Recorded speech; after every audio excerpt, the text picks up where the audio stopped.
qua Marina qua Mira khoảng tầm 10 cây luôn. മനസ്സിലായോ? ഒന്നും മനസ്സിലായിട്ടില്ല. പുതിയ രാജ്യം, പുതിയ ഭാഷ. ഇതാണ് നമ്മുടെ ഇന്നത്തെ സാരഥി സുധാൻ. സമ്മിശ്രമായിട്ടുള്ള കാഴ്ചകളാണ് നമ്മുടെ നാട്ടിൽ നിന്ന് അപ്രത്യക്ഷമായി തുടങ്ങിയിട്ടാ. നമ്മ ഇതിന്റെ ടേസ്റ്റ് എങ്ങനെയാണെന്ന് വെച്ചാൽ പെട്ടെന്ന് ഇറങ്ങി കാഴ്ചകളിലേക്ക് പോകും. നിങ്ങൾക്ക് യാത്ര ചെയ്യുന്നതൊക്കെ പ്രിഫർ ചെയ്യാവുന്നതാണ്.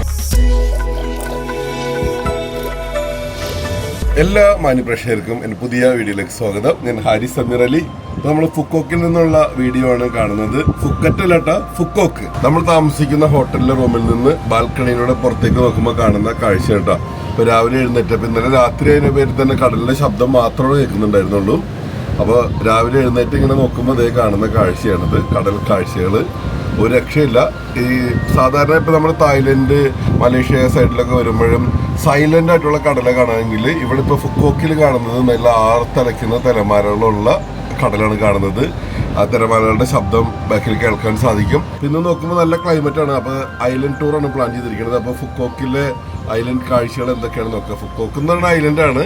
അപ്പൊ നമ്മളിപ്പോ ഡേ ടൂറിന്റെ ഭാഗമായിട്ട് 4 ഐലൻഡ് ടൂറിന് പോകുമ്പോൾ എന്തൊക്കെ കാഴ്ചകൾ കാണാം, എന്തൊക്കെ ഭക്ഷണങ്ങൾ കിട്ടും, ഇവിടുത്തെ ആൾക്കാർ, അങ്ങനെ കുറെ കാര്യങ്ങൾ നമുക്ക് മനസ്സിലാക്കാൻ സാധിക്കും. ഒരു പക്ഷേ മലയാളത്തിൽ ആദ്യമായിട്ടായിരിക്കും, അല്ലെങ്കിൽ ഫുക്കോക്കിന്റെ കാഴ്ചകൾ അധികം കണ്ടിട്ടില്ല. അപ്പോൾ നിങ്ങൾ കാണുക, സപ്പോർട്ട് ചെയ്യുക, പരമാവധി വീഡിയോ ഷെയർ ചെയ്യുക. യാത്ര ചെയ്യാൻ ആഗ്രഹിക്കുന്നവർ ഈ നമ്പറുകളൊക്കെ വിളിച്ചാൽ മതി. അപ്പോൾ നമുക്ക് പോയിട്ട് പുറം കാഴ്ചകൾ കാണാം. അതിന് മുമ്പ് ബ്രേക്ക്ഫാസ്റ്റ് കഴിക്കണം, എന്നിട്ടാവാം ബാക്കി.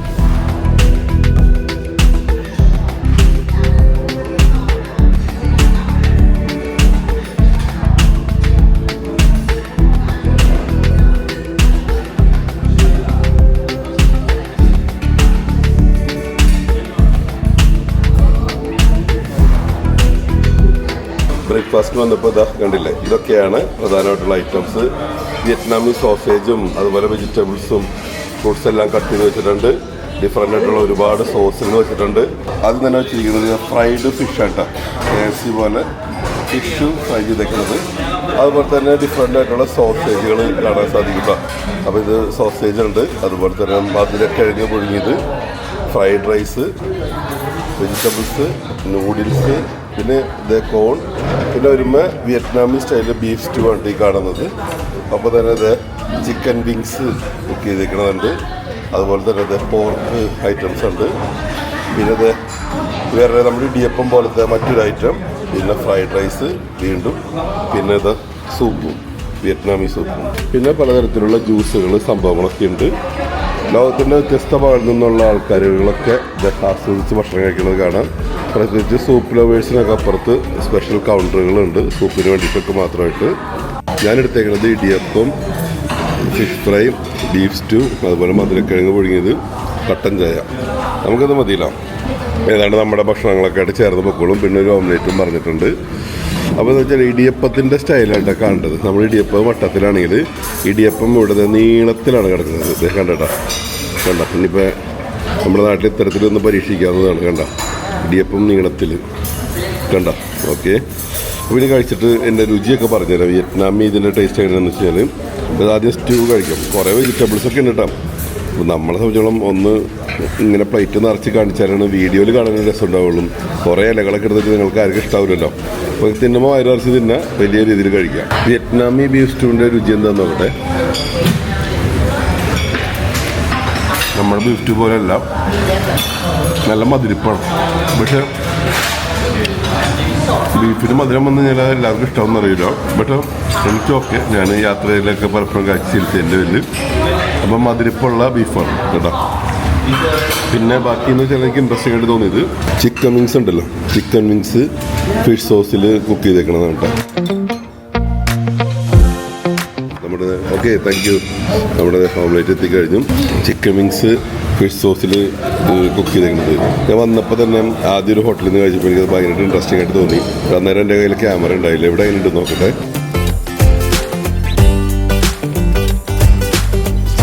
ഇവിടുത്തെ ടേസ്റ്റ് എന്താണെന്ന് നോക്കട്ടെ.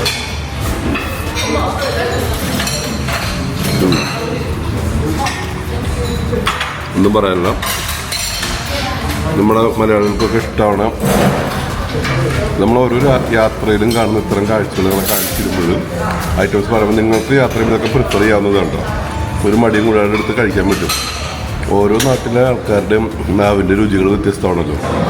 മലയാളിയുടെ രുചിയല്ല തമിഴ്നാട്ടിൽ ചെല്ലണമെന്ന് ആൾക്ക്. തമിഴ്നാട്ടിലൊരു ചില ആന്ധ്രക്കാരന് അല്ലേ. ഇപ്പോൾ ഓരോ മീൽസിന് എടുത്താൽ തന്നെ നമുക്ക് മനസ്സിലാവും. ലഞ്ചിന് എടുത്താലും ഓരോരുത്തരുടെ സ്റ്റൈല്. ആന്ധ്രക്കാരൻ്റെ സ്റ്റൈലല്ല ഡൽഹിയിൽ, ആ സ്റ്റൈലല്ല രാജസ്ഥാനിൽ, ആ സ്റ്റൈലല്ല ഗുജറാത്തിൽ. അതുപോലെ രാജ്യങ്ങൾ മാറുമ്പോൾ ആ വ്യത്യാസങ്ങളൊക്കെ ഉണ്ട്. ഒരുപാട് കാഴ്ചകളിലേക്ക് പോകണമെന്നതിൻ്റെ പേരിൽ കഴിച്ചിട്ട് പെട്ടെന്ന് ഇറങ്ങി കാഴ്ചകളിലേക്ക് പോകും, അതല്ലേ. ബ്രേക്ക്ഫാസ്റ്റ് ഒക്കെ കഴിച്ചത് നമ്മളിത് പുറത്തേക്ക് ഇറങ്ങിയിട്ടാ. പുറത്തിറങ്ങുമ്പോൾ കാണുന്ന കാഴ്ചയാണ്.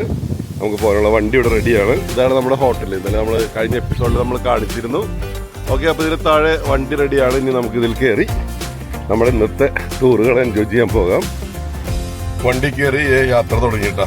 ചെറിയൊരു ഗ്രാമപ്രദേശം പോലെയാണ് നമുക്ക് തോന്നുന്നത് ഇങ്ങോട്ട് വരുമ്പോൾ. ഹോട്ടലിൻ്റെ സൈഡിലുള്ള ഒരു ഇടവഴി കൂടി ഞങ്ങൾ മുന്നോട്ട് പോവുകയാണ്. നമ്മുടെ നാട്ടിലൊക്കെ പോകുന്ന പോലെ തന്നെ. അപ്പോൾ സന്തോഷ് സാർ പറഞ്ഞ ഡ്രൈവർ ഫ്രണ്ടി എന്ന് പറയുന്ന പോലെ ഇതാണ് നമ്മുടെ ഇന്നത്തെ സാരഥി. Brother, good morning. Brother, good morning. Good morning. What is your name? My name is Sudan. Sudan. Yes. നമ്മുടെ നാട്ടിലെ സഞ്ചാരമൊക്കെ കണ്ടതിന് ശേഷം സഞ്ചാരത്തിൽ പറയുന്ന പല ഡ്രൈവർമാരുടെ പേരുകളൊക്കെയാണ്. ഡ്രൈവർ ഫ്രെഡി എന്നൊക്കെ പറയുന്നത്. ഡ്രൈവർ സുഡാൻ കേട്ടോ. അതായത് നമ്മൾ എട റോട്ടിൽ നിന്ന് മെയിൻ റോട്ടിലേക്ക് കടന്നു. യെസ്, ഒന്നും പറയാനില്ല. നമ്മൾ ഇന്നലെ കഴിഞ്ഞ എപ്പിസോഡിൽ നമ്മളിതെല്ലാം കാണിച്ചിട്ടുണ്ടായിരുന്നു. രാത്രി കണ്ട കാഴ്ചകൾ അത് പകൽ കാഴ്ചകളിലേക്ക് നമുക്ക് മാറാം. ടൂറിസം ഒരു രാജ്യത്തെ എത്രമാത്രം സ്വാധീനിക്കുന്നു, അതുപോലെ എത്രമാത്രം ആ രാജ്യത്തിനെ നവീകരിക്കുന്നു എന്നതിനൊക്കെ തെളിവാണ് ഇത്തരം ഡെസ്റ്റിനേഷൻസ്.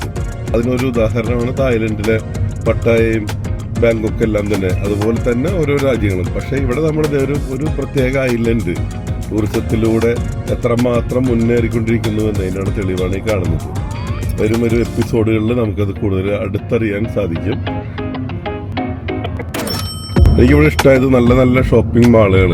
എന്തായാലും ഗവൺമെന്റ് വലിയ രീതിയിലുള്ള ഇൻഫ്രാസ്ട്രക്ചർ സൗകര്യങ്ങളൊക്കെ ഏർപ്പെടുത്തുന്നുണ്ടെന്നുള്ളതാണ്. തീർച്ചയായിട്ടും വരും വർഷങ്ങളിൽ അത്രയധികം നമ്മൾ ബാങ്കോക്ക് പട്ടായ പോലെ തന്നെ വളരെ തിരക്കുള്ള സ്ഥലമായി മാറുമെന്നുള്ള കാര്യത്തിൽ യാതൊരു തിരക്കുമില്ല. ഈ ഒരു ചെറിയ ഐലൻഡ് ആയിരുന്നിട്ട് പോലും നല്ല സൗകര്യങ്ങളുള്ള റോഡുകൾ, അടിസ്ഥാന സൗകര്യങ്ങൾ എന്ന് പറഞ്ഞാൽ ഒന്നും പറയാനില്ല. നോക്കി, നല്ല വീതി നീളമുള്ള റോഡുകൾ, അതുപോലെ തന്നെ നല്ല വീതി നീളമുള്ള നടപ്പാതകൾ, പാർക്കിംഗ് ഏരിയ എല്ലാം വളരെ കംഫർട്ടബിൾ ആയിട്ട് ചെയ്തിട്ടുണ്ടെന്നുള്ളതാണ്.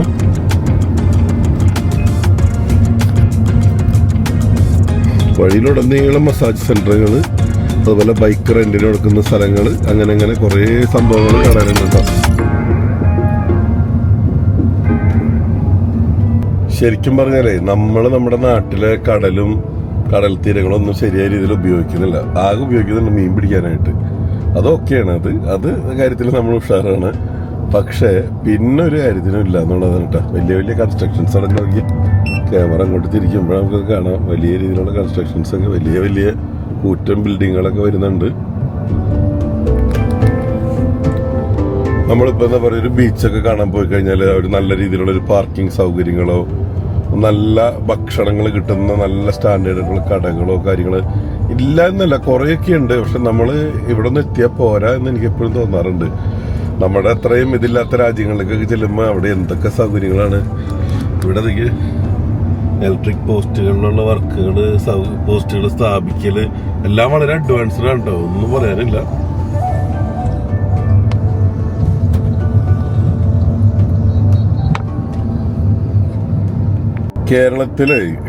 കേരളത്തിലെ കന്യാകുമാരി മുതൽ കാസർഗോഡ് വരെയുള്ള സ്ഥലങ്ങളിലുള്ള ബീച്ചുകൾ നമ്മൾ വൈകിട്ട് കുറച്ചു നേരം കാറ്റ് വെള്ളം പോയിരിക്കണതല്ലാണ്ട് ശരിയായ രീതിയിൽ മീൻപിടുത്തം വേറെ എന്താണ് ഒരു നല്ലൊരു വാട്ടർ സ്പോർട്സ് ആക്ടിവിറ്റീസ് നമ്മുടെ കോവളത്ത് ഇതുണ്ട്. ചില സ്ഥലങ്ങളിൽ ചെറിയ രീതിയിലുള്ളത്. വീണ്ടും മുന്നോട്ട് പോകുമ്പോൾ വലിയ വലിയ കൺസ്ട്രക്ഷൻസ് നമ്മൾ കുറച്ചൊന്നല്ല കടൽ തീരത്തണ്ടി കാണുന്നത്. ഇവിടെ യാതൊരു പാരിസ്ഥിതിക പ്രശ്നങ്ങളും എടുത്തു കാട്ടി ഒന്നും കാണാനില്ല. വലിയ കൂറ്റൻ ബിൽഡിങ്ങുകളാണ് വരുന്നത്. തൊട്ടപ്പുറത്ത് കടലാണ് കേട്ടോ.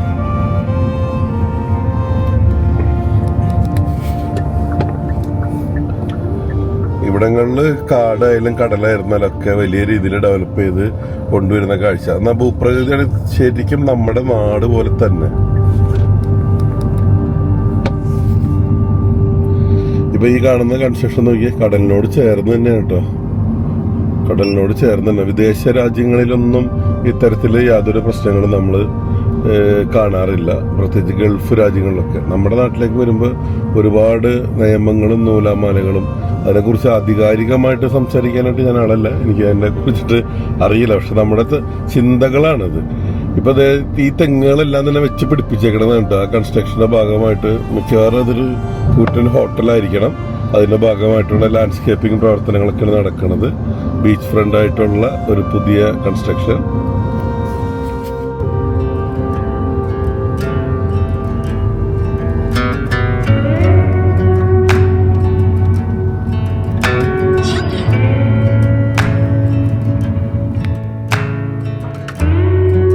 നമ്മുടെ നാട്ടിലെ ചായക്കടക്ക് പോലെ രാവിലെ ഇരുന്ന് പത്രം വായിച്ച് വർത്താനൊക്കെ പറഞ്ഞ് ഇരിക്കുന്ന ചായക്കടകളൊക്കെ കാണാറുണ്ട്. നമ്മുടെ നാട്ടിൽ നിന്ന് അപ്രത്യക്ഷമായി തുടങ്ങിയിട്ടാ. ഇതിപ്പോൾ നമ്മളൊരു ഗ്രാമപ്രദേശത്തേക്ക് വന്നുകൊണ്ടിരിക്കുകയാണ്.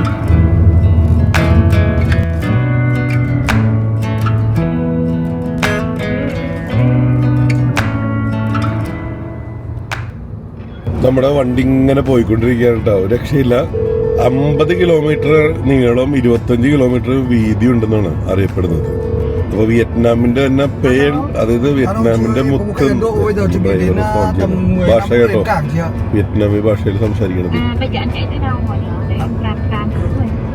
Bây giờ em mới qua Marina rồi, qua Myanmar khoảng tầm mấy cây luôn. Mới vào bãi trường thế ạ? Vâng, mới qua bãi trường thì chắc phải tầm 20 phút nữa em có mặt ở chỗ cảng chị là đón khách giúp em nhé. Vâng. മനസ്സിലായോ വല്ലതും? ഒന്നും മനസ്സിലായില്ലല്ലോ. ഇതെങ്ങനെയാണ് പുതിയ രാജ്യം, പുതിയ ഭാഷ? Okay. അപ്പോൾ ഞാൻ പറഞ്ഞപ്പോൾ വെച്ച് കഴിഞ്ഞാൽ വിയറ്റ്നാമിന്റെ തന്നെ പേൾ ഐലൻഡ്, മുത്തെന്നാണ് പറയണത്. കാരണം അത്രയും ഇമ്പോർട്ടൻ്റ് ആണ്, വളരെ സ്ട്രോങ് ആയിട്ട് വളർന്നു വരുന്ന ടൂറിസമാണ് ഇവിടെ ഉള്ളത്. പിന്നെ ഐലൻഡ് എന്ന് പറയുമ്പോൾ ചെറിയ ഒരു ഐലൻഡ് അല്ല, വളരെ വലുതാണ്. അതായത് 50 കിലോമീറ്റർ നീളുന്ന പറയുമ്പോൾ തന്നെ നിങ്ങൾക്ക് ഊഹിക്കാവുന്നതാണ്. ഒപ്പം തന്നെ ഇത്തരത്തിലുള്ള ഐലൻഡുകൾ അതാത് രാജ്യങ്ങൾ വലിയ രീതിയിൽ ഡെവലപ്പ് ചെയ്യണം. അപ്പം അതിന്റെ ഭാഗമാണ് ഇപ്പൊ ആർക്കും ഇങ്ങോട്ട് വരുന്ന സമയത്ത് വിസ വേണ്ടെന്നുള്ളത്. നേരിട്ട് ഇങ്ങോട്ട് വരണമെങ്കിൽ ഒന്നാലോചിച്ച് നോക്കിയാൽ. കാരണം ഈ ഐലൻഡിൽ വന്നിട്ട് വേറെ പ്രത്യേകിച്ചൊന്നും ചെയ്യാനില്ല, കാഴ്ചകൾ കണ്ട് തിരിച്ചു പോകാന്നുള്ളതാണ്. വിയറ്റ്നാമിന്റെ മറ്റു ഭൂപ്രദേശത്തേക്ക് വന്നു കഴിഞ്ഞാൽ കണക്ട് ചെയ്തിട്ട് അടുത്തടുത്ത സിറ്റികളിലേക്കൊക്കെ ബൈ ട്രെയിൻ, ബൈ റോഡ് എങ്ങനെയും നമുക്ക് ട്രാവൽ ചെയ്യാവുന്നതാണ്. ഇവിടെ എന്ന് പറഞ്ഞാൽ ഇവിടെ വരെ പോകാം. അപ്പൊ അതിന്റെ പേരിൽ തന്നെ ഒരു വളരെ ഒരു ദീർഘവീക്ഷണത്തോടു കൂടിയിട്ടാണ് അത്തരം കാര്യങ്ങളൊക്കെ ചെയ്തിട്ടത്, മാക്സിമം ആൾക്കാരോട് എത്തിക്കാൻ വേണ്ടിയിട്ട്. കാര്യം വിയറ്റ്നാമിന്റെയാണ് ദ്വീപെങ്കിലും ഏറ്റവും അടുത്ത് കിടക്കുന്ന രാജ്യം എന്ന് പറഞ്ഞാൽ കംബോഡിയാണ്. 45 കിലോമീറ്റർ, കംബോഡിയയുടെ തെക്ക് നേരത്തു നിന്ന് ഏതാണ്ട് ഒരു 45 കിലോമീറ്റർ മാറി കിടക്കണേ. എന്നാൽ വിയറ്റ്നാമിന്റെ പ്രധാന ഭൂപ്രദേശത്ത് നിന്ന് ഏതാണ്ട് 120 കിലോമീറ്ററോളം മാറിയിട്ടാണ് കിടക്കുന്നത്. അപ്പൊ അയൽവാസി കംബോഡിയയാണ് കേട്ടോ. പക്ഷെ രാജ്യത്തിന്റെ അധികാരം വിയറ്റ്നാമിന്റെയാണ്. അതായത് 120 കിലോമീറ്റർ മാറി കിടക്കുന്നത്. പിന്നെ ഈ ഐലൻഡിന്റെ മറ്റു പ്രത്യേകതകൾ എന്തൊക്കെയാണെന്ന് വെച്ചാൽ ഒരേ സമയം ഭയങ്കര പവിഴപ്പുറ്റുകളും മറ്റുമൊക്കെ ഉള്ള ബീച്ചുകൾ, നമ്മൾ അങ്ങനത്തെ കാഴ്ചകൾ കാണാൻ പറ്റും. അതേസമയം ഈ കണ്ടൽ കാടുകൾ, മഴക്കാടുകളൊക്കെ അതൊക്കെ ചേർന്നിട്ടുള്ള അങ്ങനത്തെ മറ്റൊരു ഏരിയ, അതായത് കുന്നുകളും മലകളും കടലും ചേർന്ന് കിടക്കണതുണ്ട്. അല്ലാതെ തന്നെ നമ്മളെന്താ പറയുക, നമ്മളെന്താ പറയുക, നല്ല മണൽത്തിട്ട്, അതായത് ഇപ്പോൾ നമ്മളെന്താ പട്ടായയിലും മറ്റൊക്കെ കാണുന്ന പോലെ, അല്ലെങ്കിൽ മാൽദീവ്സിലൊക്കെ കാണുന്ന പോലത്തെ അങ്ങനത്തെ നല്ല മണൽ വിരിച്ചിട്ടുള്ള സ്ഥലം അവിടുത്തെ ബീച്ചുകളും. അപ്പോൾ സമ്മിശ്രമായിട്ടുള്ള കാഴ്ചകളാണ്. അപ്പോൾ ഇവിടെ ഫുക്കോക്കിലെത്തുന്ന ആരും നിരാശപ്പെടില്ല എന്നുള്ള കാര്യം തീർച്ച. ആ കാഴ്ചകളാണ് നമ്മൾ കാണാൻ പോകുന്നത്. കുറേ ഗ്രാമങ്ങളൊക്കെ പിന്നിട്ട് മുന്നോട്ട് വരുമ്പോൾ പുതിയ നിർമ്മാണങ്ങൾ നടക്കുന്ന കാഴ്ചയുണ്ട്. എത്ര ഭംഗിയായിട്ടാണ് അവർ നിർമ്മിച്ചേക്കണമെന്ന് നോക്കിയാൽ. വളരെ ഫോട്ടോജനിക് ആയിട്ടുള്ള മറ്റൊരു സിറ്റി ഡെവലപ്പ് ചെയ്തെടുക്കുകയാണ് കേട്ടോ. റോഡിന്റെ 2 സൈഡിലും കൺസ്ട്രക്ഷൻ നടക്കുകയാണ്. എത്ര വലിയ പ്ലാനിങ്ങോട് കൂടിയിട്ടാണല്ലോ ചെയ്തെടുക്കുന്നത്. എല്ലാം ഒരേപോലത്തെ ബിൽഡിങ്ങുകൾ. ഈ റോഡ് സൈഡിൽ കാണുന്നത് മാത്രമല്ല കേട്ടോ, അതിന്റെ ഉള്ളിലേക്ക് കയറി പോകുമ്പോഴും അത്തരത്തിലുള്ള കാഴ്ചകളാണ് കാണുന്നത്. അത് കഴിഞ്ഞ് നമ്മൾ കാണുന്നത് സാധാരണ കടകൾ, ഗ്രാമപ്രദേശങ്ങളൊക്കെയാണത്. ഓരോരോ സിറ്റികൾ അവരിവിടെ വലിയ രീതിയിൽ ഡെവലപ്പ് ചെയ്തെടുക്കുന്ന കാഴ്ചയാണത്. വീണ്ടും മുന്നോട്ട് വരുമ്പോൾ കാണുന്ന ഗ്രാമക്കാഴ്ചകളാണ് കാണുന്നത്. ഗ്രാമക്കാഴ്ച എന്ന് പറയുന്നത് കോഴീനെയും ആടിനെയും പോത്തിനൊക്കെ വിൽക്കാൻ വെച്ചിരിക്കുന്ന കാഴ്ച തമിഴ്നാട്ടിലെവിടെയൊക്കെ ചെന്ന പോലത്തെ ഒരു ഫീലാണ് നമുക്ക് തോന്നുന്നു. വഴിയോരത്തിരുന്നിട്ട് മീൻ വിൽക്കുന്ന ആൾക്കാരെ അത് കണ്ടില്ല, ചേച്ചിമാരിരുന്ന് മീൻ വിൽക്കുന്ന കാഴ്ച, പച്ചക്കറി വിൽക്കുന്ന കാഴ്ച, ബോട്ടിൽ തന്നെ നന്നാക്കി കൊടുക്കുന്നുണ്ട്. ചെറിയ കടകൾ, കരിക്ക് കട, കരിമ്പിൻ ജ്യൂസ്, അതുപോലെ തന്നെ ലോട്ടറി കച്ചവടം, ഇതൊക്കെ നമുക്കിവിടെ കാണാൻ സാധിക്കും കേട്ടോ. 2 ചെറുമീനുകളൊക്കെ വിൽക്കുന്ന ഇത് കാണാം. അപ്പുറത്ത് ഇറച്ചിക്കടകൾ, പോർക്കും ബീഫൊക്കെ വിൽക്കുന്ന കാഴ്ചകൾ കാണാം. വലുതും ചെറുതായിട്ടുള്ള മീനുകൾ. ഇത് വലിയ കൂന്തലൊക്കെ എന്നറിയും, രക്ഷയിലാട്ടോ.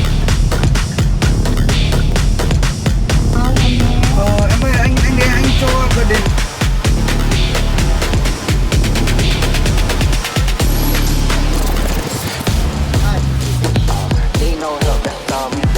How much? 50.